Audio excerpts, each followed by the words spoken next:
não preciso dizer que foi, pelo menos para mim, foi muito boa e na realidade você acaba sempre aprendendo alguma coisa, né? Ou muita coisa.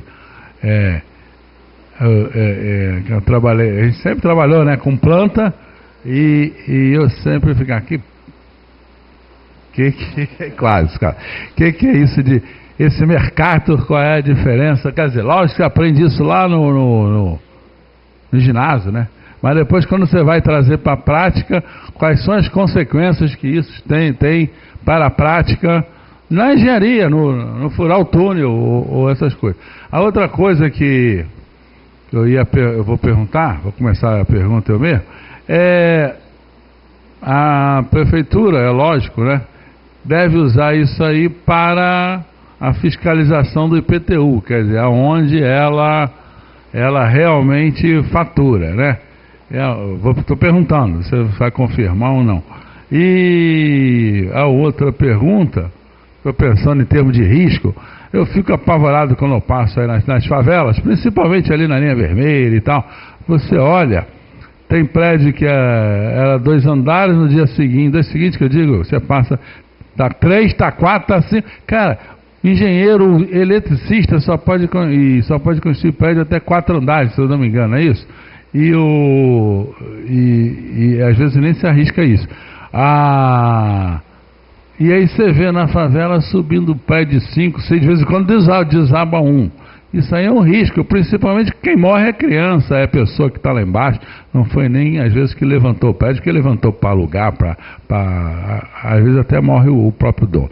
Mas as duas perguntas é se a prefeitura usa isso para o IPTU, ou se isso pode ser usado também para CREA, sei lá quem, evitar essas construções, aí são construções de risco, ainda mais nós já estamos no Rio de Janeiro com um trauma de desabamento. Eu mesmo perdi um amigo meu nesse desabamento aqui do lado. Na realidade você tem hoje a prefeitura agindo em várias frentes, com os dados em ambiente web, por exemplo, e lotado também dentro da prefeitura você tem uma série de ações, tá? A Secretaria de Meio Ambiente está trabalhando bastante com geoprocessamento e sensoramento remoto, definindo inclusive as áreas de unidade de conservação da cidade. O urbanismo também define. Por exemplo, uma das ações que eles foram bastante felizes em desenvolver era o levantamento das piscinas e o levantamento das coberturas associadas aos prédios. Vocês devem saber, né, muitos prédios aí se aproveitam da condição de serem bastante altos para produzirem um novo andar, por exemplo. E aí você tem, na verdade, antigamente você tinha muito sobrevoo de helicóptero, mas ele não era muito preciso à medida que você não tinha um cadastro espacial daquilo ali, né, daquela situação. Hoje em dia não, hoje em dia você usa uma série de geotecnologias para fazer esse tipo de levantamento e aí, como o próprio projeto PIMAR, ele vira um produto de ação pública, né? Então, seja para a conquista por exemplo, de dividendos para o Estado, seja para minorar uma situação, seja para projetar uma situação, por exemplo, onde é que vão situar as ecobarreiras da cidade do Rio de Janeiro, quais são as áreas que têm que crescer, quais são as áreas que não têm que crescer. As perguntas são infinitas, né? Mas o governo do Estado do Rio de Janeiro e a Prefeitura do Rio de Janeiro têm investido bastante em ações para derivar esse tipo de produto. Em relação a percepção do risco ou de riscos associados à cidade, da mesma maneira você tem uma ação bastante forte nessa diretriz, principalmente agora com os grandes eventos da cidade, né? Você tem a necessidade de planejamento, a própria remoção das famílias também muitas das vezes é feita através desse tipo de ambiente, porque como eu falei com vocês, uma das tecnologias bastante utilizadas atualmente é o sensoramento remoto, né? E muitas vezes nós temos a visão deturpada de que observar uma imagem vai representar aquela realidade na sua totalidade. Quantas são as florestas na cidade do Rio de Janeiro hoje que apresentam população, por exemplo, morando embaixo do dossel?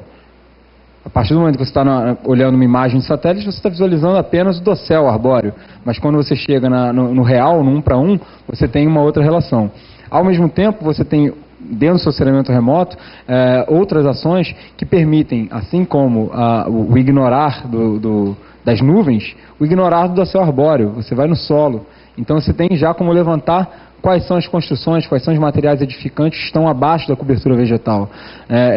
Eu na PUC eu trabalhei durante um tempo também ali em Rio das Pedras. A situação lá é calamitosa, né? Você tem um solo totalmente turfoso, um boom imobiliário naquela região, os prédios entrando 1 ou 2 pavimentos dentro do solo, né? O primeiro e o segundo andar viram a fundição do próprio prédio, é um negócio meio complicado, né?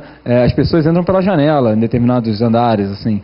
É uma questão bastante delicada, mas eu particularmente, né, nessa minha jornada como profissional, eu particularmente estou vendo a difusão, tanto tecnológica quanto informacional, elas estão se acelerando. Ainda que a informação esteja sempre um passo atrás. Porque justamente, a partir do momento que você gera informação, você pode gerar crítica a si mesmo. Então existe uma certa, quase que um medo mesmo de apresentar as informações, porque elas podem ser usadas contra você mesmo, então ficam meio né, gato e rato. Então, assim, a minha resposta, na verdade, para as duas é que as geotecnologias estão realmente se expandindo cada vez mais utilizados por órgãos públicos e privados. E tem pessoal que mora também debaixo dos viadutos, esse não pega. Mas só que taca fogo no viaduto. Bom, vamos lá, quer perguntar? Bom, primeiro eu queria corrigir um erro que você cometeu. A PUC não tinha um computador, ela tinha um cérebro eletrônico, que era o B205. Eu fiz o primeiro curso que aconteceu aqui no Brasil, e foi o primeiro computador. E naquela época, quem mais utilizava era o departamento de pessoal das empresas, porque por causa da folha de pagamento. E os engenheiros tinham uma reação muito grande. Você ia para a fábrica, depois você queria comprar uma máquina com ponto flutuante que não fosse a Facite, o pessoal resistia muito a isso. Depois eu fui acompanhando isso aos trancos e barrancos, dando saltos. E cheguei até o ponto de procurar outro dia a casa de um amigo, e eu andava em volta da casa dele. Eu fiquei pensando, mas que diabo é isso? Que mistério é esse que você... E eu queria saber o seguinte, se aquilo é um banco de dados que você tem, que vamos dizer assim, atualizado de tempos em tempos, ou se é algum sistema em que você possa passear em torno de uma casa, e fiz isso na Lopes Quinta, fui visitar minha casa na Lopes Quinta, e entrei, via piscina, no prédio, né? E se isso também não podia ser aplicado com um sistema de pesquisa de subsolo, porque também visitei uma vez alguns aviões americanos que estavam em Brasília, naquele projeto do Roberto Campos, de fazer um levantamento total, e fiquei impressionado com que eles levantavam da parte geológica do Brasil. Eles tinham um levantamento inteiro. Eu estava pesquisando alguns tipos de matéria-prima para concreto. E por que isso não é utilizado até agora, mesmo na pesquisa como é que se diz, de acidentes, né? Se isso está sendo avançado. Quando eu fiz uma vez uma perícia de um desabamento, que quase soterrou um hotel Serra Bonita, eu era perito de juízo, eu procurei vários lugares, e o lugar que tinha mais informação era um departamento de geologia de Niterói. Foi onde encontrei a maior informação. Eu queria saber qual é o estado da arte disso, e como é que acontece esse passeio que eu dei pelo meu prédio. Quer complementar já? Aproveitando o gancho aí do colega, nós participamos de 60 para cá, de uma série de intervenções. Para falar o mínimo, túneis do Juá, Pepino, Dois Irmãos, Rebouças, ok? E hoje nós assistimos à construção da linha 4 do metrô. Então, pegando o gancho do colega, investigações geológicas, geotécnicas, disponíveis no antigo estado da Guanabara, não é? Onde várias dessas obras foram realizadas, ao atual estado do Rio de Janeiro, exatamente o título da palestra trouxe a ideia de que viriam aqui investigações geológicas, geotécnicas, tudo isso trazido no seu referenciamento. Queria agradecer, a palestra foi maravilhosa, mas exatamente como o colega falou, queria saber se você está envolvido em alguma coisa nesse sentido, ou você sabe nos dar notícia a respeito. O laser scan está vindo também com força. Hoje em dia ele já está indo além do sensoramento remoto. Tá? Ele constitui uma estação total que emite feixes de laser, no caso, e aí ele consegue mapear, através da textura e da presença física dos elementos, como se dá essa distância. Tá? Se eu colocar aqui uma estação total, ele vai mapear todos os objetos que vão responder à minha emissão de pontos de laser. Evidentemente que os objetos que estão atrás de outros objetos não vão ser mapeados nesse primeiro scanner. Então, esse scanner ele pode ser circundado pelo ambiente, trabalhando-se numa ideia de 3D, complementando toda a ambientação. Hoje existem reservatórios americanos que são feitos dessa maneira, equipamentos que são feitos dessa maneira, a ambientação total 3D, ela é elaborada através de laser scan, o que é mais uma revolução da ambientação, porque você não está trabalhando mais com a questão, apesar que ainda é uma representação espacial, ela está muito mais associada ao 1 para 1 do que a 1 para 5, a 1 para 10, 1 para 100, né? Porque ela está trabalhando com a representação tridimensional de determinado ambiente dentro do seu software. A notícia em relação a esse tipo de produto é que, vou te falar o monstro aí, a Google já está pensando em transformar o ambiente Street View, que ela trabalha por aí, né, de você caminhar pelas cidades aí, pelas médias e grandes cidades, por fotos, já está pensando em trabalhar com feixes de laser. Tá? Hoje em dia, o feixe de laser ainda não trabalha além material, né? Ele não entra dentro de materiais, mas você tem outros materiais, outras tecnologias que já trabalham com esse tipo de informação.